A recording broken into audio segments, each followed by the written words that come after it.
Hello people, we are Tottenham TV back here for some more live content for you guys today. And yeah, we're going to start off on a bad note, unfortunately, because I'm sure you've all heard the injury news that have rocked Spurs once again. Lucas Bergvall is set to miss the next 2-3 months due to an injury on his ankle. We all saw him hobbling at the Tottenham Hotspur Stadium on Tuesday night.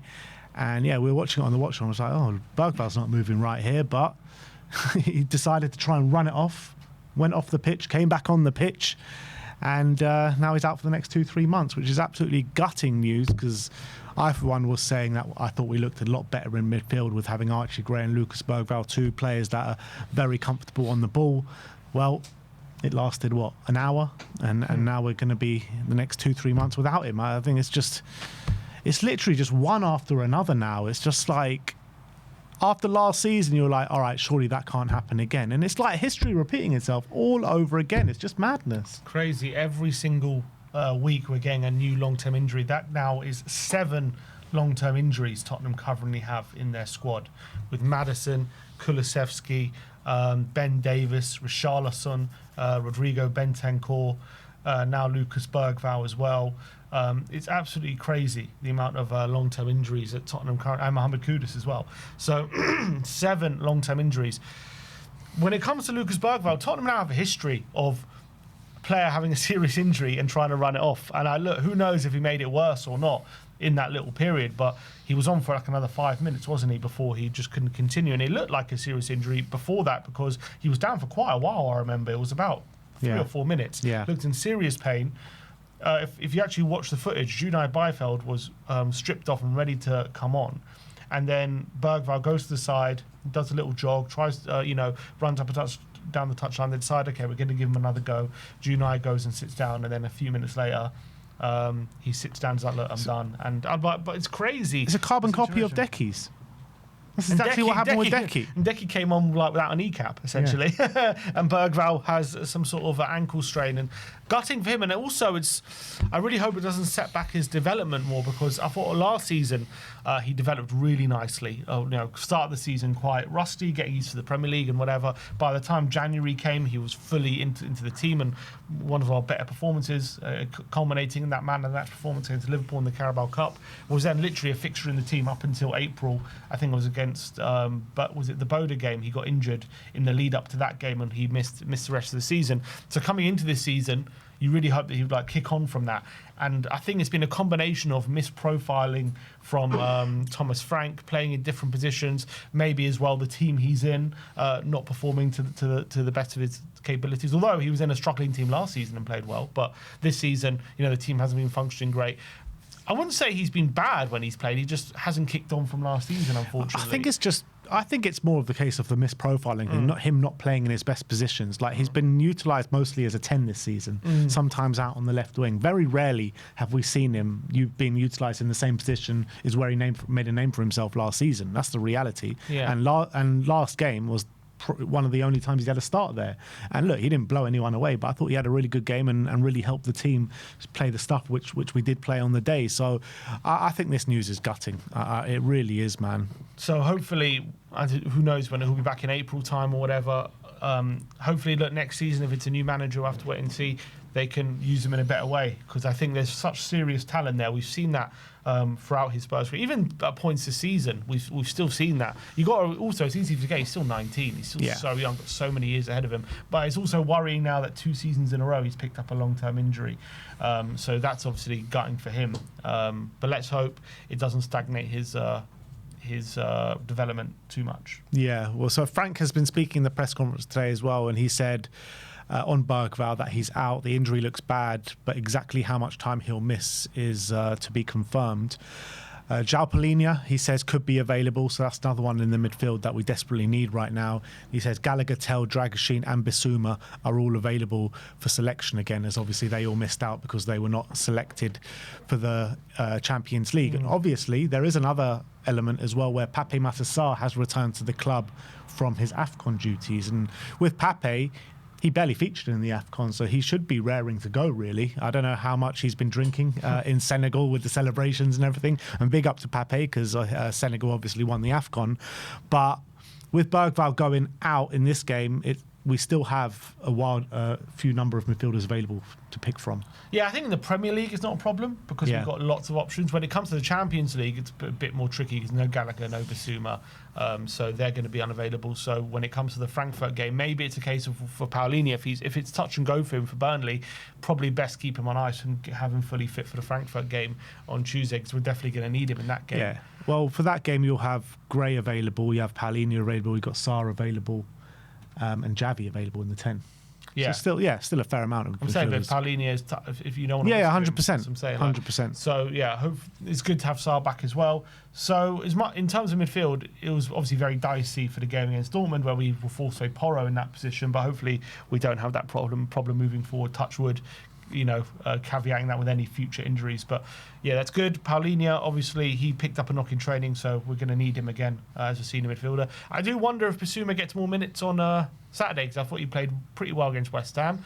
And if Paulinho is not fit and we do keep him on ice, we're going to need a senior midfielder in there, and he's probably the one, you would say. Yeah, I mean, I'm thinking about what midfield three I'd like to see against Burnley. I think the midfield three I'd like to see is probably Basuma, Gallagher, Javi. I think that's the three I'd like to see. Me too. I've got a feeling, does he give Javi a rest with his wheels or his ankle? He said he is available, by the way, for Saturday. Him, Dom, and Gray. So that's really good news. But we did see pictures of Javi's ankle after the game. It looked battered. We know he played through the pain.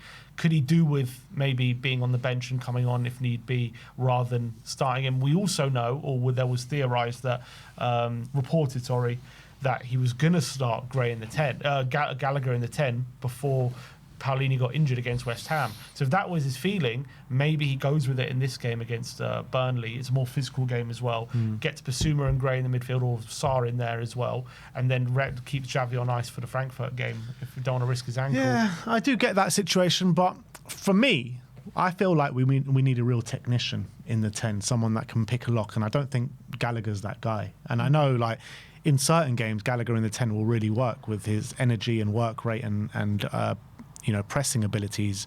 But I generally believe in this game, more than most, we're going to really need Javi.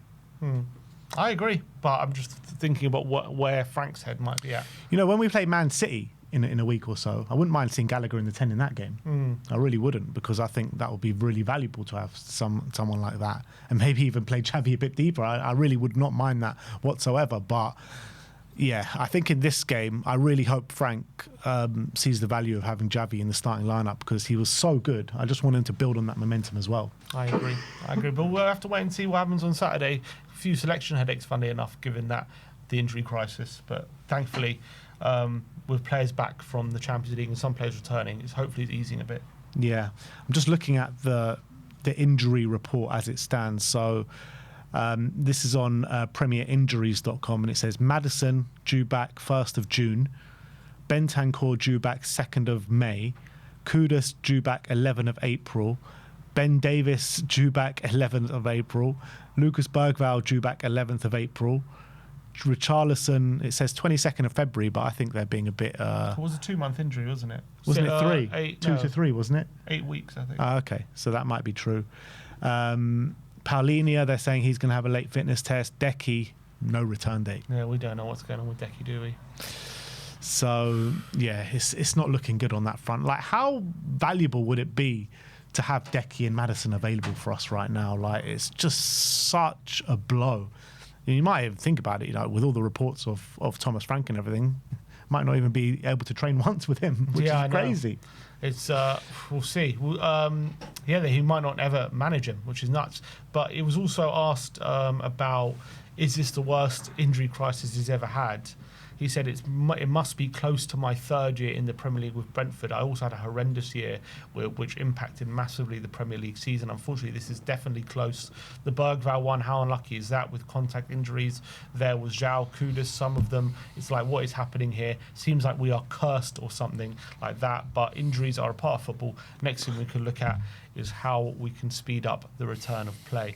Yeah, I remember looking at that when we were obviously discussing alternatives to Ange, and we were looking at Frank, and he had that one season he did finish 16th when they were injury ravaged. Yeah, but that's obviously we've overlooked that. Whether We think Frank. Look, I feel like I don't blame Frank. I think for the injuries. I think a lot of them obviously he has over, like people like Kudus. He's overplayed Bentancur. But I think when it's a situation like this, I think the problem is once you get injuries, it leads to more injuries because you're overplaying the players who are currently fit. And I think that's the situation we're in now. I think it was a situation we were in last season as well. I think I don't know what you do about it. How can we get on top of this? Because it's a thing that's happening every single season now, and it seems to be getting worse season on season. So what are the medical staff doing? How, are they making the right diagnoses? Are they doing the right things to keep players fit? Because at the moment, it just seems as though we're in a never-ending cycle. And haven't we refreshed the medical staff? And, nothing seems to be changing. Is there? I mean, I don't know what could possibly be the cause of it in terms of a higher up point of view. Are they hiring the right people? Have they who are they hiring for their medical team? Because they keep hiring people and we keep being in this. Is it just luck? Is that just football? Is that just what it is? I don't know. It's hard to say what it can't be just luck. Like, on the face of it, it looks like it, but it can't be when it just keeps happening every season. Like, even in Ange's first season, we had major injuries. Second season, major injuries. It got worse. Now it's even worse. You know what I mean? It just seems to be getting worse and worse every single season. And yeah, we were told Scott Munn regenerated the whole physio and medical department. We were told that was one of the reasons why he was sacked, because he did it, in not such a great way. We've heard that new guys have come in this year, and we've even heard further that they're looking to regenerate it even further. So, I mean, it just seems like a never-ending regeneration of our medical team and medical staff, which is just crazy. In terms of blaming the managers and stuff like that, I do think Ange had a part to play in some of the injuries last season, like I kept mentioning, and I do think Frank has a part to play in some of the injuries this season as well. But I think the main culprits have got to be the medical staff. It's got to be it just seems like they're incompetent. Like, how can you let Bergvall come back on the pitch? How can you let Kudus come back, Kulusevski come back on the pitch? It's just look, I'm not a medical expert or anything like that, but from someone with little knowledge of medical, it just seems like sheer incompetence. I mean, for it to happen more than once in the last 6 months, where someone's got a serious injury and they're allowed to carry on, who knows if it made it worse or not? I've got no idea, but that just seems crazy to me. That's happened, but it's happened now more than once, and yeah, I mean, and it's also happened many times where they've underdiagnosed a player where they think it's not a big issue, and then it turns out it's a very big issue. Yeah. When they really get to grips with it. So there's definitely something going on with this medical team. We also know that around football at the moment, it's a very serious problem with many clubs. It's not just Tottenham, but I think we seem to be getting it worse than anyone. It seems to me every single season that it's like we're specifically the worst. I mean, I think this is going to be 2 seasons in a row. I think where we've got the most days out for any players from injuries. So yeah, it's hard to say that we couldn't be doing things better or in a different way. But here we are. Maybe we are just cursed. Yeah, and as they say, here we go again with the injuries. So it's just so frustrating, man. All right, well, that's the